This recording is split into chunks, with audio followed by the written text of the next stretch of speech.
que nos grabe, al queridísimo Ricardo Sevilla, quien hoy nos va a hablar, él sí, como verdadero periodista e investigador, que recurre siempre al rigor periodístico y a los datos duros, sobre el nuevo montaje de Carlos Loret de Mola, su nueva columna montaje, que se le cayó a pedazos en cuestión de horas, como tantas y tantas cosas que ha enfrentado en los últimos días. Querido Ricardo, primero te saludo y te pregunto si tienes miedo de Rafael Loret de Mola, si tienes miedo de que se vaya López Obrador de Palacio Nacional.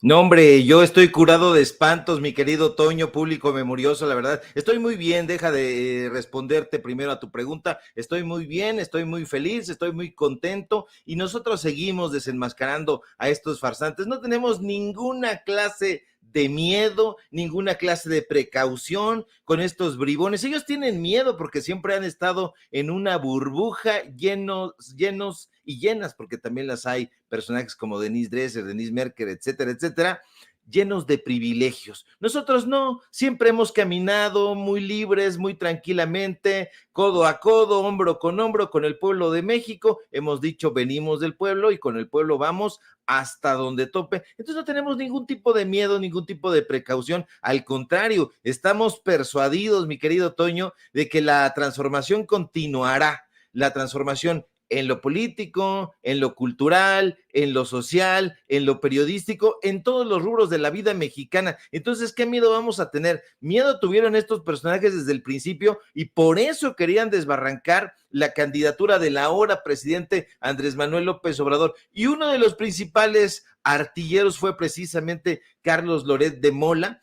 hijo de este señor enloquecido. La verdad es que a mí no me gusta mucho la palabra esta de chochear, pero bueno, pues el personaje está desatinando. No todas las personas mayores, afortunadamente, son como este sujeto. Recuerde usted perfectamente a su abuelita, a su abuelito, y usted puede charlar con ellos sin ningún tipo de problema. También podía charlar con Carlos Fuentes, podía charlar con Carlos Monsiváis, podía charlar con muchísimas personas de adultos mayores y no pasa absolutamente nada, no todos desvarían como este personaje. Yo creo que la falta de chayote, mi querido Toño, los hace desvariar de una forma gachísima, pero nosotros aquí estamos para desenmascararlos, querido Toño, y como bien dices, con datos duros. Exactamente, con rigor periodístico, algo que ellos no conocen, periodismo. Este señor creo que estudió Derecho en la UNAM y luego Economía, no sé qué, ¿no? Rafael Loret de Mola, pero quien sí se estudió solamente Economía en el ITAM es Carlos Loret de Mola, quien al graduarse creo que estuvo en un medio de Ricardo Rocha brevemente, y de ahí hizo su salto famosón a Televisa, en donde precisamente tuvo esta gran oportunidad de convertirse en corresponsal de guerra. Mire, por muy aplicado que haya sido un estudiante, por muy bueno que sea un muchacho, un joven, ese no es un puesto que se lo dan a alguien neófito del periodismo, ¿eh? De verdad, simple y sencillamente por seguridad, en primer lugar, ¿no? No es un puesto que le vayan a dar un...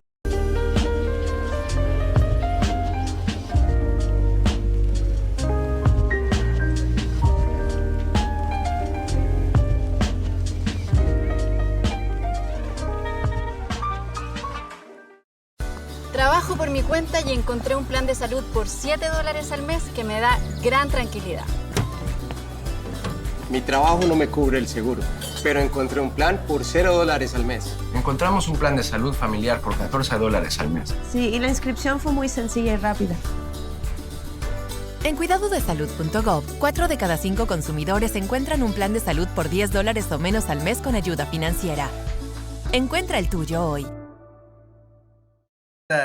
A Rafael Loret de Mola lo subieron allá en un ladrillo con sus libros y dicen, miren, se enfrentó al PRI. Y uno decía, se enfrentó al PRI el hijo de un gobernador priista, es que persiguieron a su papá. Sí, pero su papá no persiguió a tantas personas allá en Yucatán. O sea, es que me explico con todo esto, es hasta ridículo, es hasta de volverse loco, ¿no?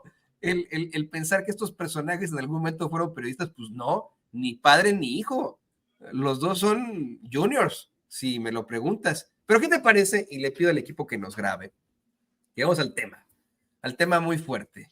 Porque resulta que efectivamente se le cayó una vez más un montaje al pseudoperiodista Carlos Loret de Mola, mejor conocido como Lord Montajes, por precisamente la serie de montajes que él mismo ha establecido, que ha aceptado, por algunos incluso ha ofrecido disculpas. Hoy en el periódico El Universal, no sé si es hoy o es una edición de ayer, me va a decir ahora Ricardo Sevilla, un verdadero periodista, pero publica en El Universal este cuate una columna en la que asegura que Omar García Harfuch, quien estuviera al frente de la seguridad en la Ciudad de México, tuvo que salir de emergencia de la ciudad porque recibió una llamada en la que le advertían y tenía que salir. Bueno, se inventó un cuento, híjole, no sé, ¿no? Digno de Juan Rulfo y y pues de esta narrativa mexicana a principios del siglo XX, ¿no? Un cuentazazazazo, buenísimo, y resulta que el mismo Omar García Harfuch dijo, bueno, y en buen pedo, ¿no? Eso es lo más interesante de todo, en buen pedo, ¿no? O sea, no como un Antonio Ruiz, no como un Ricardo Sevilla, no como un Vicente Serrano, el muy buen pedo llega y dice, en años de carrera he recibido alertamientos, amenazas, anónimos, etc. Esto nunca ha sido ni será un impedimento para servir a mi país. Decidí tomar vacaciones después de mucho tiempo y estar con mis seres queridos. Al regreso, seguiré trabajando con Claudia Sheinbaum y Clara Brugada. Bola, así que se le cae ahí el montaje a Carlos Loret de Mola, quien, según me informaba, querido Ricardo, ya se sostiene en sus dichos, ¿no? Dice que no, yo me sostengo en lo que me enteré yo, en la chingada. Hay otro tuit de esto, don David, ya es todo. Ahí está.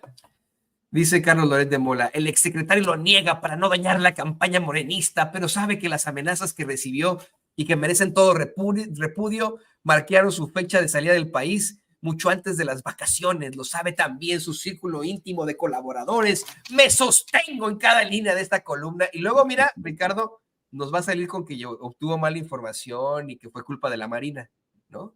Y que por eso este nuevo montaje, pero perdón que haya hecho esta tan larga introducción, querido Ricardo, pero es que esto es de verdad ridículo, ¿no? Al hablar de alguien como Carlos Loret de Mola, el conocido por todos como Lord Montajes.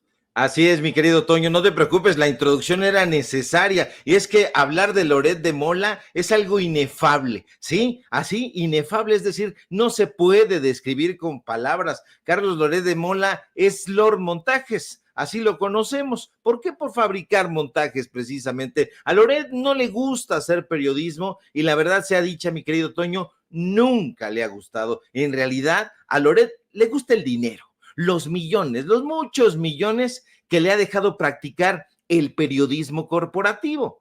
Y es que ahí está el dinero, Toño, ahí está el pan, dirían en mi barrio. ¿Que quiere usted impulsar una campaña en contra de Andrés Manuel López Obrador? Bueno, pues entonces vaya con Loret y pregúntele cuánto le cobra por sacar una nota en contra del presidente de México. Y no solo una nota, porque vende paquetes, le puede vender un artículo, un reportaje, una crónica y hasta una serie de documentales contra él. Pero que no hay datos duros sobre la vida del presidente, no se preocupe. No se preocupe. Oye, pero es que no puedo probar que el presidente es corrupto ni que se ha enriquecido a costa del pueblo de México. Tampoco se preocupe. Son detallitos. ¿Por qué? Porque Loret no investiga, Loret no indaga, no averigua. Él no trabaja con datos duros, no le digo, no es periodista. Él trabaja con la mentira, Toño, con la falsedad, con la farsa. Él le puede fabricar sin ningún problema una ficción, una calumnia, una falsedad y hacerla pasar por periodismo, claro, de pacotilla. No por nada, le digo, lo conocemos como Lord Montajes, un apodo que se ha ganado a pulso. Y es que Loret, Toño, es especialista en armar cualquier numerito, que su gobierno o el gobierno de algún personaje está por la calle de la amargura y necesita credibilidad. Perfecto. No se preocupe tampoco por esas minucias. Busque a Loretito y él le puede armar un operativo para detener una presunta banda de secuestradores y decir después, si descubren el montaje, que no se dio cuenta, que estaba viendo para otro lado, que andaba distraído. ¿Que es usted un personaje corrupto y señalado por desvío de recursos? Tampoco se preocupe por esas bagatelas, porque bien puede buscar a Loretito y él le puede hacer una entrevista a modo para que usted se haga la víctima y posteriormente pueda salir huyendo, digamos, hacia Guatemala, tal como hizo Javier Duarte. Y no lo decimos nosotros, Toño, sino sus propios clientes. El propio Javier Duarte fue algo que nos reveló. ¿Quién intercedió ahí? Osorio Chong. Clientes, hay que decirlo, no siempre satisfechos, porque después lo andan balconeando. Y es que tarde o temprano, Toño, los montajes de Loretito siempre quedan al descubierto, y ese pequeño gran detalle, valga la paradoja, es que Loret no es infalible en sus montajes. A veces se le va la lengua y esparce una que otra mentirilla. Y la mentirilla del día de hoy ha sido publicada, como tú bien apuntaste, precisamente en La Universal, un periódico, digamos, de reconocido prestigio chayotero. ¿Por qué? Pues porque este señor evidentemente se va a sostener en sus mentiras. Siempre se ha sostenido en sus mentiras, y cuando la mentira ya le cae como un yunque pesado en la cabeza hueca, entonces es ahí cuando ya sale y dice: es que no me di cuenta, es que yo estaba en otra cosa, es que mi productora, es que mi productor, es que mi jefe de información no me dijeron y yo estaba conduciendo, estaba muy metido en el libreto, muy metido en el guión, entonces no me culpe a mí, culpe usted a esta bola de incompetentes. Han dicho, mi querido Toño, que hay youtubers que están bien pendejos, y tienen razón, y uno de esos youtubers es precisamente Carlos Loret de Mola. Y perdóneme usted el exabrupto, porque se ha hablado muy feo de los youtubers, pero si nosotros hacemos una reflexión, ya no digamos honda, sino simple, nos vamos a dar cuenta de que Carlos Loret de Mola, pues es un youtuber, porque utiliza una plataforma digital. Es decir, no está en los medios de comunicación tradicionales, tiene un pequeño espacio en la radio, pero la plataforma Latinus es una plataforma digital, es una red social. Entonces este señor es un influencer, simple y sencillamente es un influencer. Y si hacemos un recorrido, nos vamos a dar cuenta que incluso su padre, de tener esa trayectoria, terminó en brazos de las redes sociales. Fíjate, tanto que decían y tanto que hablan y tanto que se llenan el hocico criticando a las personas que transmitimos a través de redes sociales, YouTube, Twitter, Facebook, la que usted quiera.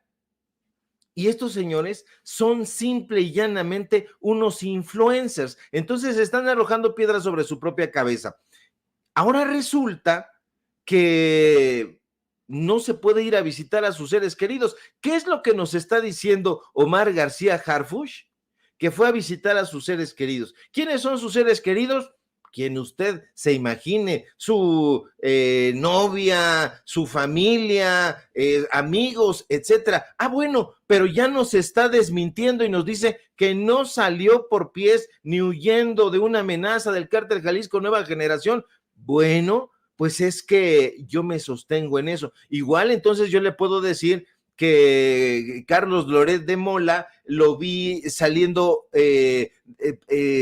poniendo pies en polvorosa de un restaurante porque no quería pagar la cuenta, y entonces usted me va a creer. Yo le pregunto, ¿me va a creer usted con una grasejada así? Por eso le digo, estos personajes están acostumbrados a no dejar la ficción en unos libreros, sino que simple y sencillamente están haciendo gala de una imaginación desbordada. Ah, es que el periodismo utiliza las herramientas de la literatura solamente en la manera de narrar, no en la ficción. Pero estos personajes, como bien apuntaste, mi querido Toño, no son periodistas, nunca lo han sido. Ahora tratan de hacerse los detractores del gobierno de López Obrador. Pues eso es algo inédito, porque nunca fueron detractores del gobierno de Enrique Peña Nieto, y no lo fueron porque agarraron un puñado de billetes en los gobiernos anteriores y se los pusieron en la boca podrida para callarlos y para que se tomaran fotografías con ellos y se convirtieran en los voceros del régimen en turno. Eso es lo que son, Toño. Así que, pues ahí está. Sí, usted es aspirante a político o si ya es político y quiere un paquetito para que para que lo ayuden a usted a que su gobierno pernicioso le sea lavada la cara, entonces busque los servicios de Carlos Loret de Mola. Pero esos servicios son muy caros, Toño, porque tiene que pagar las cuentas de un departamento en Miami, de un departamento en Polanco y de una casa en Valle de Bravo, etcétera, etcétera. O sea, ¿cuándo se ha visto que haya un periodista con esa cantidad de dinero? Hace rato veía que decían, es que tú, Sevilla, el chayote era el tuyo porque trabajabas con Krause. Les voy a decir una cosa y se la voy a revelar también para callarle la boca a esos bribones y bribonas que andan diciendo toda esa serie de tonterías. A mí demuéstremelo. Le voy a decir algo. Cuando publiqué en Letras Libres, Enrique Krause no me pagó ni un peso. No me pagó ni un clavo. Así que si tiene usted los datos duros para decir esa serie de tonterías, yo le voy a pedir que me los ponga y yo lo voy a aceptar. Hasta me voy a retirar del periodismo, pero no venga con ese tipo de cosas. A Loret le han demostrado cualquier cantidad de cosas y ha estado ahí muy campante, pero no, público memorioso. Hay periodistas que tenemos como norma principal la dignidad. Y yo he hecho de eso una forma de vida, mi querido Toño. Datos duros, dignidad y nunca, escúcheme usted bien, he recibido un solo peso de chayote, jamás. Y mire, que sí me lo han ofrecido 2 o 3 personajes y los he mandado a chiflar a su flauta. Perdóneme usted el exabrupto, pero pues ahí están, ahora sí, mi querido Toño, los datos duros. No, y es que hay muchas formas en las que se disfrazan estos chayotes, también en conceptos por publicidad oficial que hemos rechazado aquí en Sin Censura una y otra vez, o abiertamente. Hay mucha gente que yo así lo digo con todas sus letras y abiertamente se los digo, ¿eh?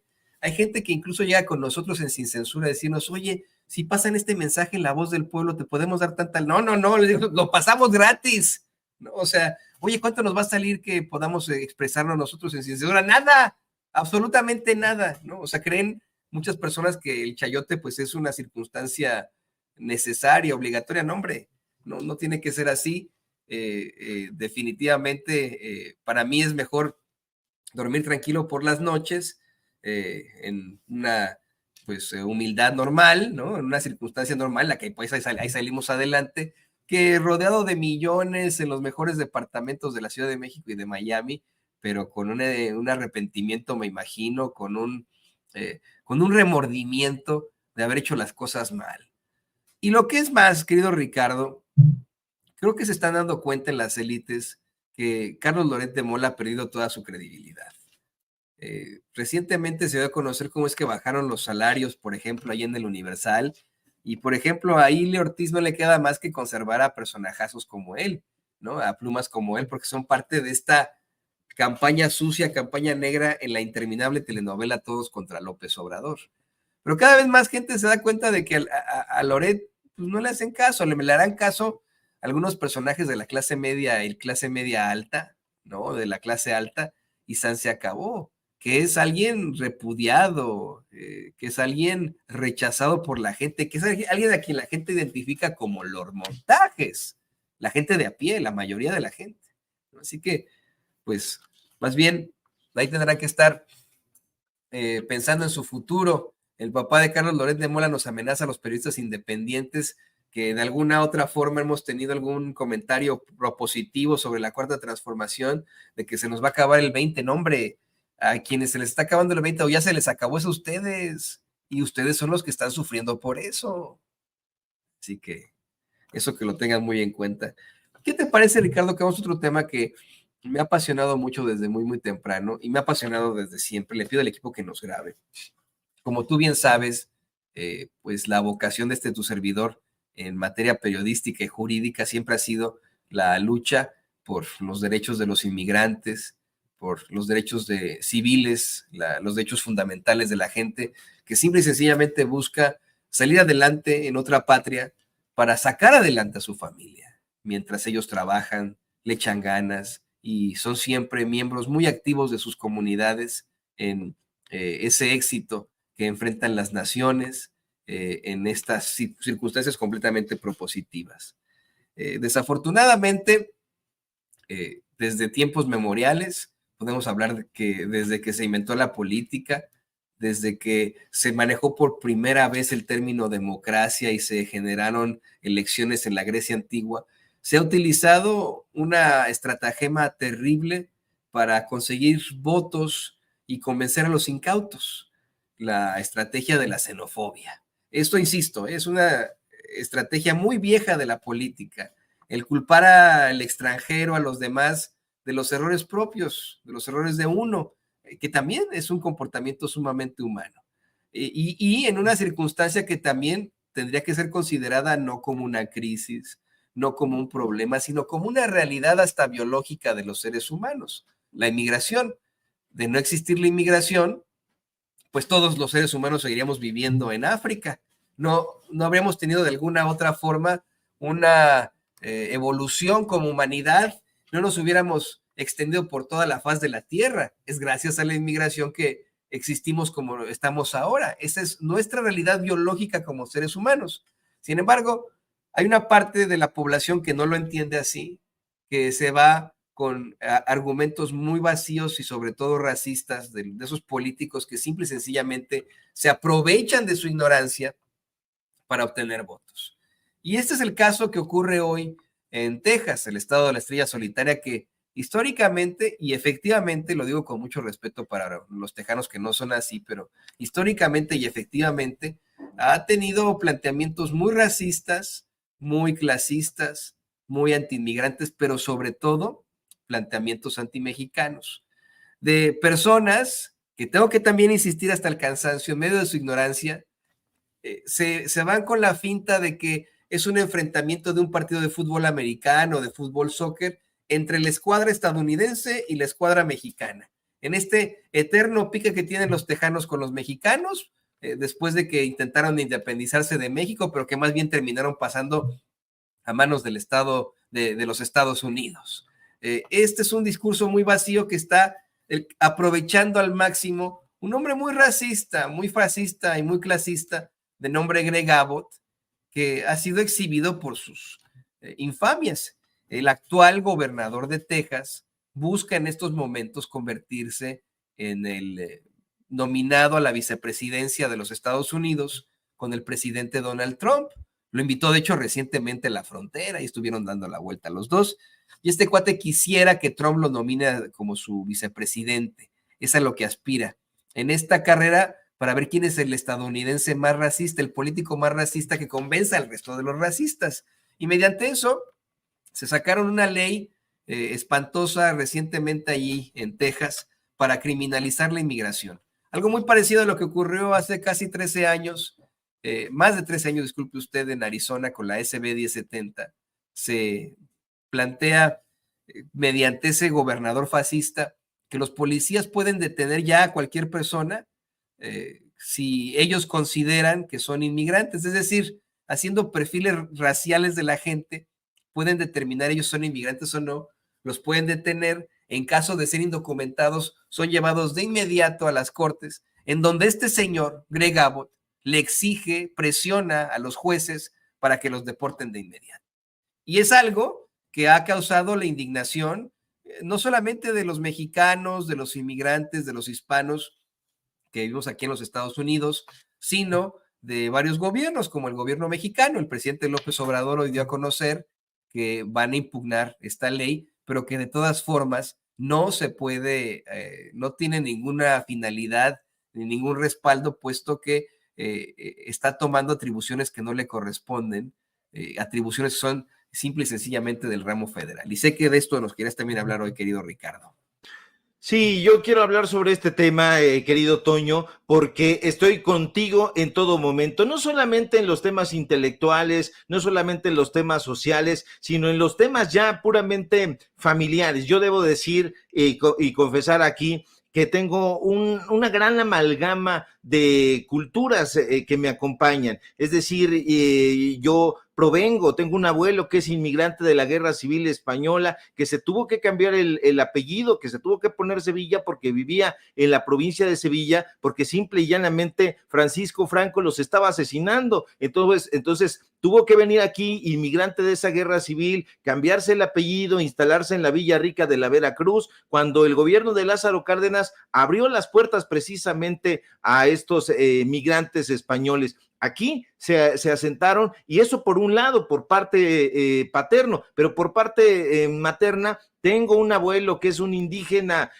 pura sangre, un personaje emanado de las trajineras, un personaje que capitaneaba una trajinera precisamente y que era conocido como un chinampero. Entonces tenemos todas esas tradiciones, una abuela que es hija de cubanos. Entonces tenemos en nosotros todas las sangres. Decía en las 1001 noches Sherezada, yo simple y sencillamente soy un habitante del mundo. Yo estoy en contra de todos los muros físicos e ideológicos, no creo en las razas puras. Estaba yo leyendo esta basura de Pierre-Drew Le Rochelle, que es uno de los ideólogos precisamente de los ultraderechistas, un personaje que justamente pues en Letras Libres lo tienen como una especie de semidios literario, un sujeto que terminó suicidándose, por cierto, porque pues es un personaje completamente abyecto, alguien que estuvo del lado de los regímenes totalitarios. En fin, estoy en contra de todo ese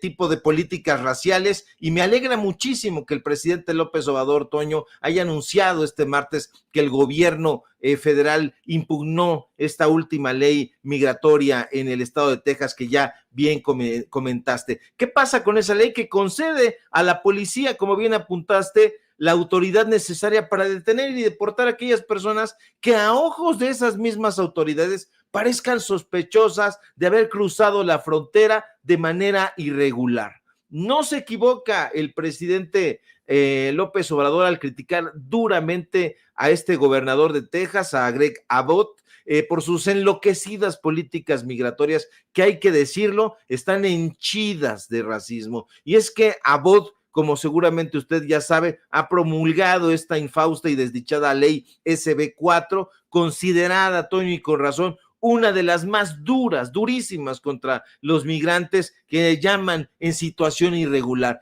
Pero no solo eso, Toño, sino que Abbott vuelve a colocar al presidente López Obrador en el centro de sus diatribas. El irresponsable gobernador de Texas acusa al mandatario mexicano de ser el responsable de las torturas, el responsable de las violaciones que sufren los migrantes en su camino hacia Estados Unidos. Una auténtica estupidez. Pero, ¿qué es lo que dice la mentada ley SB4? Bueno, pues esa ley autoriza, por ejemplo, que los agentes de distintos cuerpos policiales del estado de Texas puedan deportar a los presuntos migrantes sin que exista juicio de por medio. Es que se parece migrante, bueno, pues vamos a apresarlo y vamos a deportarlo sin ningún juicio de por medio. Simple y sencillamente me lo parece. Carajo, eso quiere decir que Abbott insiste en atizar el racismo antiinmigrante. Para nadie es un secreto, Toño, que el gobernador tejano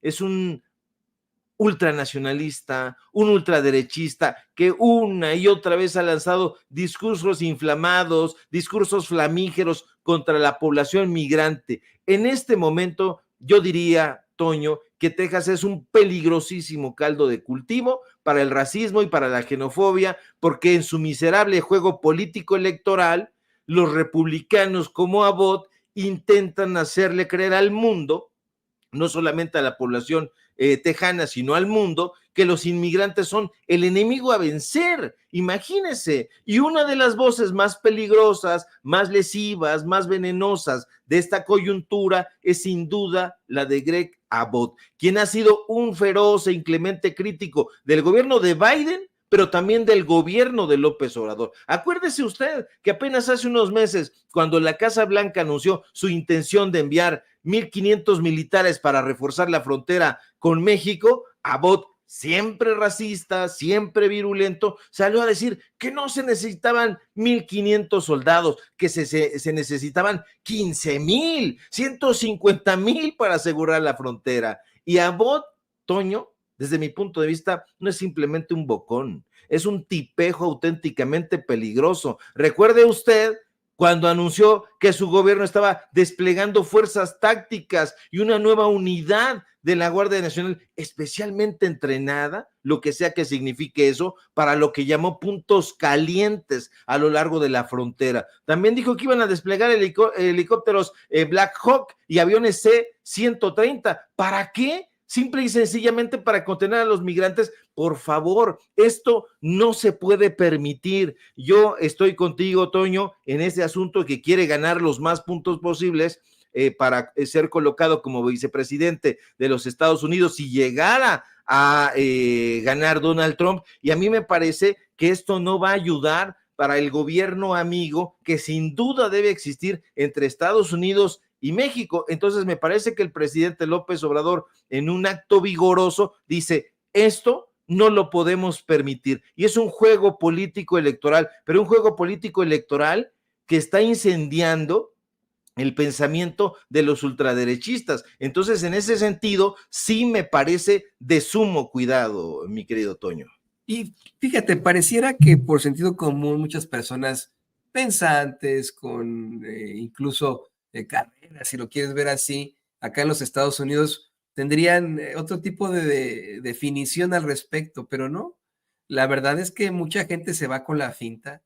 Muchos estadounidenses que te digo, tienen carrera, que están en la clase media, la clase alta, platicas con ellos y te expresan su rechazo absoluto a la inmigración, ¿no? Siempre te salen específicamente los hombres blancos que pasan de los 50 años, ¿no? Los hombres blancos heterosexuales que pasan de los 50 años acá en Estados Unidos son los que actúan de esta forma. Te expresan un rechazo absoluto a la inmigración y te salen con eso de que pues sus familias, sus ancestros llegaron con todas las de la ley acá a Estados Unidos, que hicieron las cosas bien. Ese es el argumento que dan. Hicimos las cosas bien al llegar acá, que era nada más llegar en el barco, bajarse del barco y pues meterse a Estados Unidos, ¿no? Si le pasa a usted, señor Blanco, sin tomar en consideración que en este país muchas veces se restringió el paso de personas de origen asiático, de origen africano, ni se diga de los mexicanos. Nosotros los mexicanos hemos incluso sido perseguidos aquí en Estados Unidos. Durante mucho tiempo hubo incluso pues políticas de eugenesia con las que se esterilizaba a la población mexicana. La abuelita de Vicente Serrano fue víctima de una deportación masiva de mexicanos que habían nacido aquí en Estados Unidos, pero que por cuestiones racistas lo sacaron de California. Por eso es que Vicente hace este documental tan interesante, ¿no? En el que pues exhibe esta circunstancia. Obviamente se consigue regresarla después de algún tiempo ante esta injusticia terrible a ella y a muchos otros mexicanos a los que deportaban por ser de origen mexicanos, por ser morenos, única y exclusivamente, una pues circunstancia absolutamente racista que es difícil explicarle, insisto, a ciertas personas acá, pero creo que la tendencia está cambiando. Creo que las nuevas generaciones piensan de forma distinta, han tenido obviamente su contacto absoluto con los Dreamers, saben que son sus amigos, sus amigas, son partes de sus vidas, y creo que si no es en esta década, en la próxima tendremos en definitiva un cambio inherente en todas las cosas a la hora de la inmigración, especialmente porque las personas de origen mexicano, nosotros los mexicanos que vivimos aquí en Estados Unidos, estamos muy cerca de convertirnos en mayoría. Espero que estas sean palabras de aliento y propositivas ante la oscuridad a la que nos enfrentamos con personajes como Donald Trump,